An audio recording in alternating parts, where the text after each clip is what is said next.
All right, how you doing? This is Rocco Fillmore here. Okay, you know what I'm gonna do? Right, talk about influences, musical influences. Like when I first started writing songs. And that's a weird kind of a thing to talk about because it's like, what exactly is a musical influence? When I first started writing, it's like, I was very influenced by the Beatles, and I listened. Before I started listening to the Beatles, I listened to other stuff back when I was a kid. And nothing really kind of moved me to like want to start songwriting to be. But then I heard the Beatles and I was like, wow, there's such good songs, and this made me want to feel a world with awesomeness like that. That's when I started songwriting.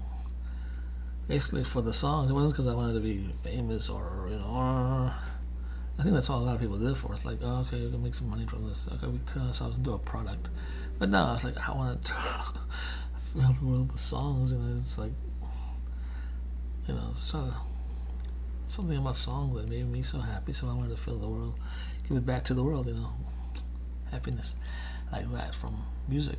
And so I don't know, but when I first started writing, it was the biggest influence, of course, were the Beatles, because first started learning those songs, like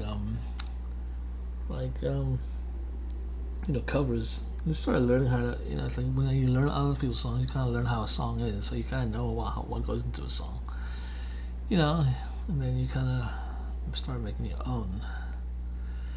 So I kind of took a little bit from all these bands that I liked, like the Beatles song structure and their harmonies and the lyrics, then you kind of then I saw like Elvis Costello's lyrics, and he's the way the things he would write about. It'd be like something that no one ever wrote about. I never really read about.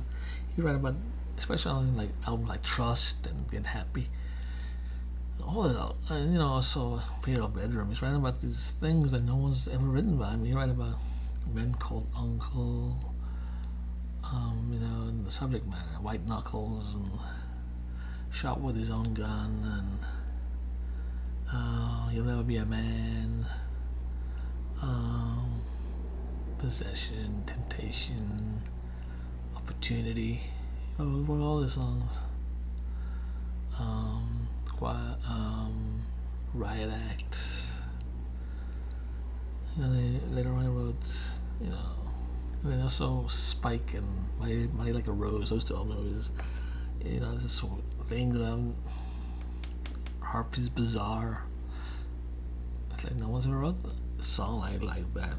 He just wrote about these things that and that was just amazing to me. He's just such a great writer, Elvis Costello. He's just amazing. He's very inventive and he's very creative. He's one of the best musicians in the history of musicians. Yeah, so yeah, him. And then I also like Sting's kind of. Sting was very kind of with his Invisible Sun and They Dance Alone and Russians and all these songs about we worked the Black Scene together. Songs about nuclear power, about the Cold War, things that happened in Northern Ireland, just all this kind of thing. And I like that too. So it's kind of when I started writing my own stuff, it's kind of incorporated all that stuff. It's like I can write about anything.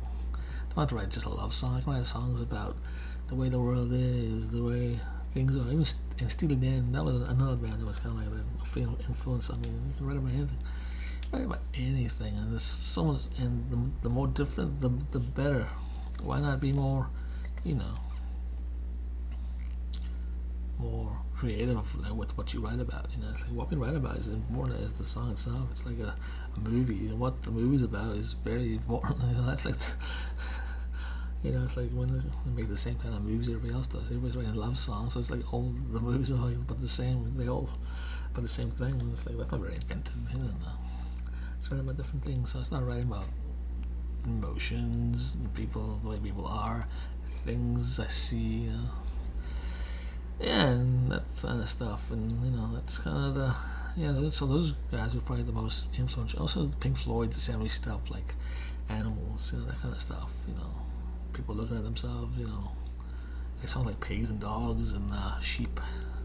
That was also kind of an influence. I like that album and that, and and what else? Yeah, Those are probably the biggest influence on me. Those guys, the Beatles, and I listen to a lot of Wings too. I like Paul's Wings stuff. Paul doesn't really write about a lot of. He's more of a positive guy, so it's like, he's a lot more enjoyability in that because he's not listening to like just people being pessimistic. Optimism is a nice thing, it makes you happy. And these songs, very happy, kind of upbeat. Why not? So you need someone to be positive,